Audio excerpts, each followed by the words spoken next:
ინგილოების ბედკრული ქართველები არიან, რომელთაც არ მოისურვეს თავიანთი სახლ-კარის მიტოვება, როცა ამ ქვეყანას ლეკები დაეპატრონენ.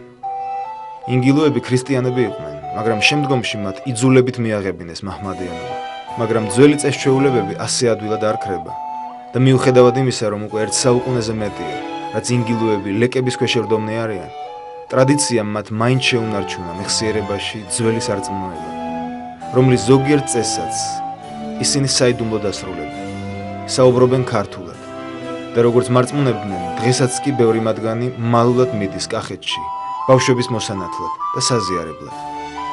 ვაი იმას, ვინც ამგვარ მოქმედებაში იქნება მხილებული.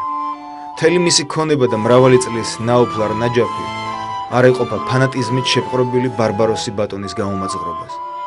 ლეკებმა იციან, რომ ინგილოები ჯერ კიდევ მისდევენ ძველ წესჩვეულებებს. ამიტომაც მუდმივად უდარაჯებენ მათ და სულ მცირეოდენი გადაცნობისათვის დიდი ჯარიმით სჭიან. ზედმეტია იმაზე ლაპარაკი, თუ რაოდენ სავალალოა ინგილოების მდგომარეობა. ინგილოების მთავარი სოფლებია ალიაბადი, მოსული, ვერხვიანი, ჰენგიანი და თასმალო. ჟან ფრანსუა გამბა, ფრანგი მოგზაური, 1763-1833 წლები, მოგზაურობა კავკასიაში.